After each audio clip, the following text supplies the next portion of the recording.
right, so we got a nice squeeze after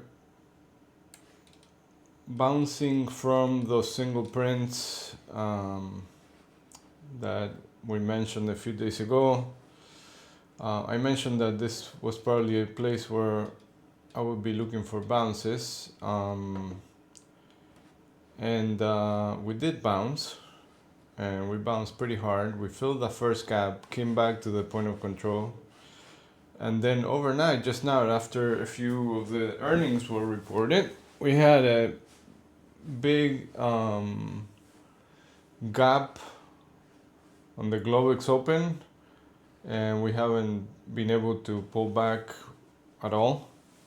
Inventory is 100% long, of course, but when you have inventory long with a gap and opening at the high of the day, it's gonna be kind of hard for us to fill this gap. So, because think about all these people that have been shorting and have been positioning short, and then when they saw this day, they were probably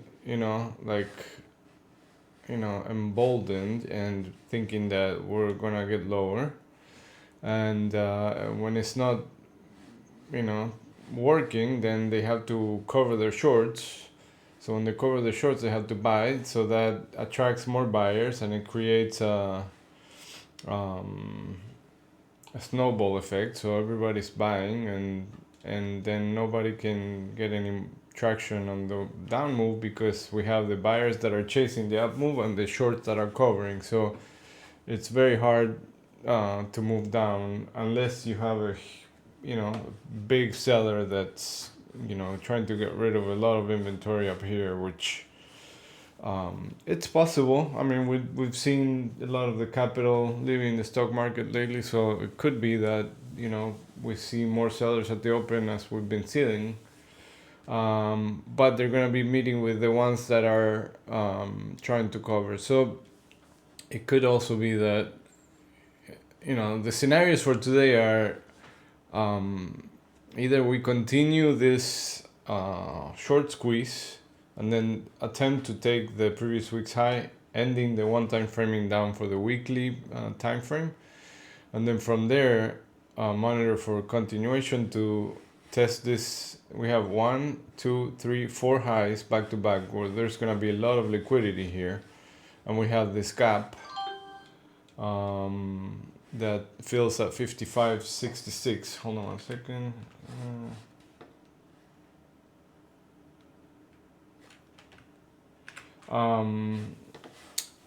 So we have this gap right here that fills at 55.66. So that's the long scenario, right? Then there's the one that we can't go nowhere, right? Which in that case will be rotational around here, the overnight range, and then below the overnight range, I'll be more inclined to look for shorts, because at this point then the gap fill becomes a magnet, and this whole area where we have value is going to be a magnet at the 5300 area. So at that point I'll be I want to see this whole area taken back in order for me to think that I want to go short.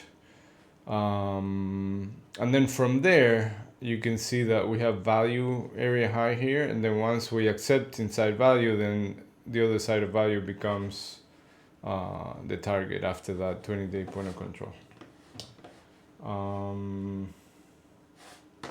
So that's about it for ES. We're in earnings season, and the tariffs thing is still not fully, it's not resolved. So there's still gonna be a lot of news that move this market, and volatility is still pretty high. So just be careful with that. NQ, same thing. Previous week's high is up here. Actually, is that it? Did I have that right? No, that's wrong. That's wrong, right? So we have, what day is today? Oh no, that's fine. Previous week's high is up here. Because today is Wednesday. No, this is the previous week's high. I'm sorry.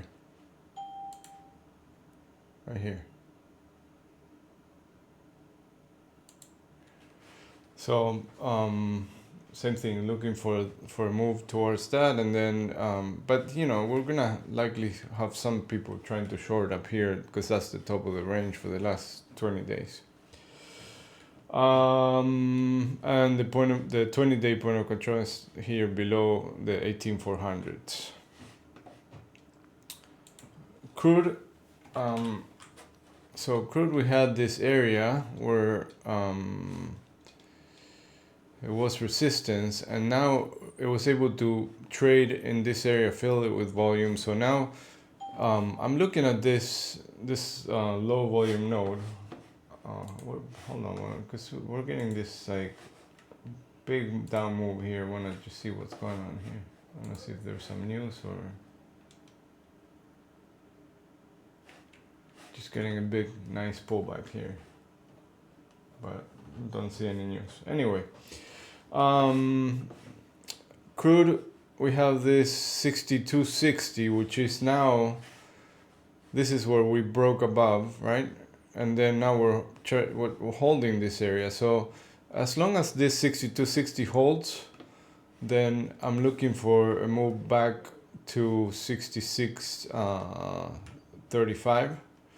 If we get back below 62.60, then I'll be looking for a move down to 60.80 and change, and then that will be a look above and fail. So the target eventually will be the low side of this range, right? So around the 59 area. Let's see, gold finally got a pullback. It almost hit the 35. Oh, it did hit 3,500. Now came back down here. We have a gap here.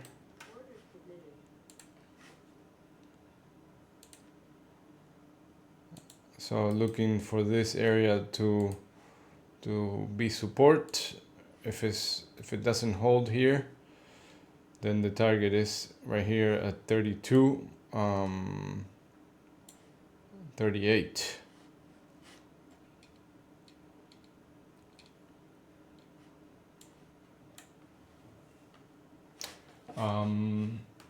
We have Fed speaking today at 9 to, well, oh, maybe that's why we had that drop. Fed speaking at 9 all the way to 9:30, 9:35. Besant is speaking at 10. That's probably gonna be something to watch. 9:45 we have PMI. 10 we have new home sales, also crude inventories, 5-year note bid auction. IBM earnings at the end of the day, so there's a bunch of stuff to keep an eye on. So we're probably gonna have more volatility today too. So, all right, that's about it. Good luck.